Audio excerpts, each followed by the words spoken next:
Good morning students. बेटे हमारा नया चैप्टर है, आज हम स्टार्ट कर रहे हैं शॉर्ट रन इक्विलिब्रियम आउटपुट।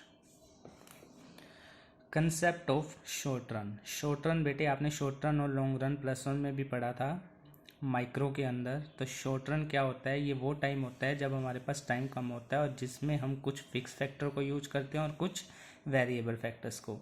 और अगर हमने प्रोडक्शन बढ़ाना होता है तो हम वेरिएबल फैक्टर को यूज करके प्रोडक्शन को इंक्रीज करते हैं। In macroeconomics, short run is defined as a period of time during which technology play no role in determination of output in the economy। कहते हैं ये वो टाइम है जहाँ पे टेक्नोलॉजी कोई भी रोल प्ले नहीं करती आउटपुट को इंक्रीज करने या डिटरमाइन करने में। It is assume to remain constant. Technology को क्या माना जाएगा? कॉन्स्टेंट, यानी फिक्स फैक्टर कॉन्स्टेंट है। Output is determined exclusively by the level of employment in the economy. Employment हमने +1 में पढ़ा था लेबर, यानी एम्प्लॉयमेंट के अकॉर्डिंग ही हम डिसाइड कर सकते हैं आउटपुट। अगर हायर लेवल ऑफ एम्प्लॉयमेंट होगा हायर लेवल ऑफ आउटपुट होगा और vice versa. Technology remaining constant, there is 1-to-1 relationship between output and employment. If employment is doubled output will be doubled. In other words, level of employment in the economy measure the level of output। Employment बताएगा कि output कितना होगा, और output को हम GDP भी बोल सकते हैं यहाँ पे। Accordingly output can increase once there is full employment in the economy. कहते हैं आउटपुट उससे ज़्यादा नहीं बढ़ सकता जब हम सबको रोजगार दे चुके होंगे, फुल एम्प्लॉयमेंट पे होंगे। आगे बढ़ते हैं, next page. Concept of equilibrium output. Equilibrium GDP कैसे निकालेंगे हम? Equilibrium output also called equilibrium GDP और equilibrium income refers to level of output in the economy where. कह रहे इक्विलिब्रियम जीडीपी वो पॉइंट है जहां पे हमारी एग्रीगेट सप्लाई इक्वल होगी एग्रीगेट डिमांड के। We have already learned in the previous chapter that AS aggregate supply refers to desired level of output in the economy. AS का मतलब क्या है? Desired level of output in the economy. It is the level of GDP that the producer wish to produce. कह रहा है aggregate supply का मतलब जो इकोनॉमी के अंदर टोटल आउटपुट का डिजायर्ड लेवल होगा। It is the level of GDP जो प्रोड्यूसर विश कर रहा है कि वो प्रोड्यूस करेगा, क्योंकि एस्टिमेशन बेसिस पे होते हैं बेटे, during an accounting year. Also यहाँ पे एएस का मतलब एक्स आंट एएस है, एग्रीगेट सप्लाई, जहाँ पे डिजायर्ड लेवल है, not actual. AD on the other hand aggregate demand refers to the level of GDP that the buyer wish to buy during an accounting year. The equilibrium GDP means that level of GDP where what the producer wish to produce or plan to produce is exactly equal to what the buyer wish to buy। यानी जब production और buyers की जो demand है वो आपस में equal होगी तभी हम क्या नाम देंगे उसको? Equilibrium output. So there is no excess production और there is no shortage of output. ना तो यहाँ पे सप्लाई ज़्यादा है ना ही डिमांड ज़्यादा है, तो ना तो एक्सेस प्रोडक्शन हुआ ना ही शॉर्टेज हुई। Equality between AS and AD imply equality between income and AD, क्योंकि एग्रीगेट सप्लाई पैरेलल होती है वाई के, हमने 7 चैप्टर में पढ़ा था।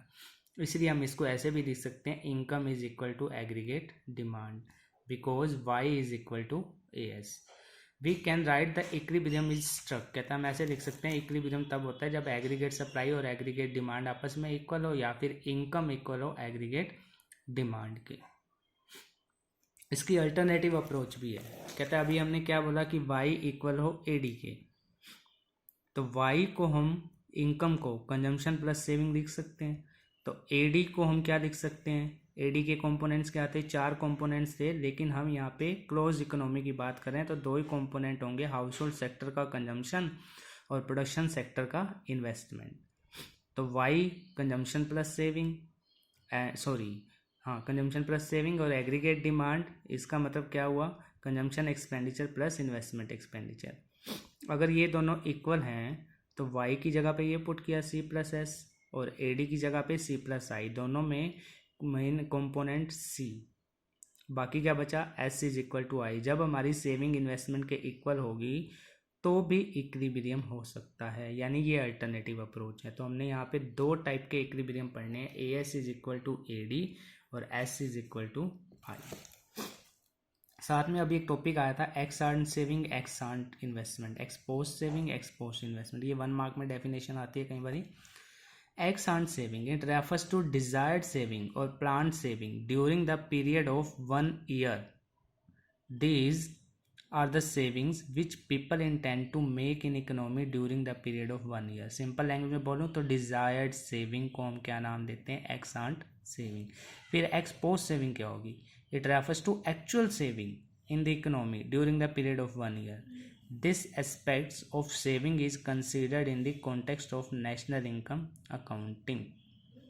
तो कहते हैं एक्चुअल सेविंग आती है एक्स पोस्ट में और डिजायर्ड किस में आती है, एक्स आंट में। ऐसे ही इन्वेस्टमेंट है बेटे, इसमें एक्स आंट इन्वेस्टमेंट क्या होगी, डिजायर्ड, और एक्स पोस्ट क्या होगी, एक्चुअल। इसके बाद है डिटर्मिनेशन ऑफ इक्विलिब्रियम आउटपुट और इक्विलिब्रियम इनकम। इसके बाद ये दो अप्रोच स्टार्ट हो जाती हैं। We have two approach to study the determination of equilibrium output और इक्विलिब्रियम इनकम, ASAD और SI। In what follow, we discuss how equilibrium is determined using each of these approach। हम दोनों approach इस chapter में सीखने वाले हैं। पहले ये बात कर रहे हैं हमारी ASAD approach. AS is equal to AD approach, equilibrium GDP और इक्विलिब्रियम इनकम। इसके लिए इसने क्या किया, इसने दोबारा से हमें AS के बारे में बताया। तो मैं इसको यहाँ पे डिस्कस करने वाला नहीं हूँ, ये पेज हमारा पूरा बेकार है बेटे, हमने नहीं पढ़ना इतना, क्योंकि हम AS को ऑलरेडी डिस्कस कर चुके हैं लास्ट चैप्टर में। ये क्या भी रहे, according to this approach equilibrium GDP और equilibrium income is achieved when AS is equal to AD। कहते हैं इक्विलिब्रियम कब होगा, जब AS AD इक्वल होगा। We have already discuss concept of AS AD in previous chapter, only a brief description is repeated. कहते हैं हमने दोबारा से फिर भी इसको रिपीट किया है, तो AS को दोबारा रिपीट किया हुआ है, हम इसको रीड आउट नहीं करेंगे। AD को भी इसने दोबारा रिपीट किया हुआ है, एग्रीगेट डिमांड को, इसको भी हम यहाँ पे डिस्कस नहीं करेंगे। लेकिन जब क्वेश्चन आता है AS और AD अप्रोच समझाओ, तो आपने AS की और AD की डेफिनेशन जरूर लिखनी है, जो आप लास्ट चैप्टर में सीख चुके हो। हम आते हैं डायरेक्ट इक्विलिब्रियम पे। Table 1 illustrate equilibrium level of GDP in terms of the equality between aggregate demand and aggregate supply. कहते हैं मान लो इनकम है हमारी 0, 20, 40, 60, 80, 100, 120, 140। कंजम्पशन भी एज्यूम की हुई है 30, 40, 50, 60, 70, 80, 90, 100। जीरो इनकम पे भी कंजम्पशन है, ऑटोनोमियस। आई इन्वेस्टमेंट भी एज्यूम किया हुआ है 20, 20, 20।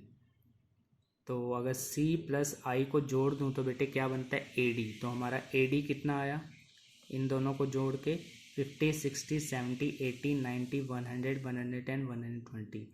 अब हमारा इक्विलिब्रियम कब होता है, जब हमारा AS और AD इक्वल हो। AD तो मुझे पता ही ये रहा, AS क्या है, AS और Y इक्वल होते हैं, तो Y को हम कंसिडर कर लेंगे। तो जहाँ पे Y और AD इक्वल होंगे वो हमारा क्या होगा, इक्विलिब्रियम, यानी ये पॉइंट इक्विलिब्रियम है। Equilibrium is struck when plan output यानी AS या income is equal to plan expenditure यानी AD, जो कि क्वेश्चन में 100 है। It need to necessarily correspond to full employment. कहते हैं ये फुल एम्प्लॉयमेंट पे भी हो सकता है। इसी बात को इसने डायग्रामेटिकल प्रूव किया। वाई लाइन हमेशा कैसे जाती है बेटे, स्टेट, और जो AD लाइन होती है वो थोड़ा ऊपर से स्टार्ट होगी, क्योंकि यहाँ तक का जो पॉइंट होता है वो क्या शो कर रहा होता है, ऑटोनोमियस कंजम्पशन को भी कहीं शो कर रहा होता है, और इसमें I भी जुड़ा हुआ है अब तो यहाँ पे I कांस्टेंट था, तो I भी यहाँ पे ऑटोनोमियस है, तो इसलिए इसने AD को शो किया हुआ है, AD लाइन की चीज। तो AD और Y जहाँ आपस में इंटरसेक्ट कर रहे होंगे वो आपका क्या होगा, equilibrium GDP। AD line intersect the 45 degree AS line at point E। कहते हैं जो AD लाइन है वो AS लाइन को 45 डिग्री वाली लाइन को E पे इंटरसेक्ट कर रही है, so that E is the point of equilibrium where AS is equal to AD। OL is the equilibrium GDP।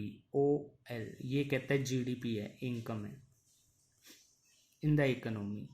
Now what the producer wish to produce is exactly equal to what the household wish to buy, or that the desired expenditure on output is equal to desired level of output। All output plan by producer is purchase by the buyer in the economy, there are no unwanted और desired stock with the producer. तो यहाँ पे हमारा क्या हो गया, equilibrium achieve हो गया। बाकी हम नेक्स्ट क्लास में करेंगे।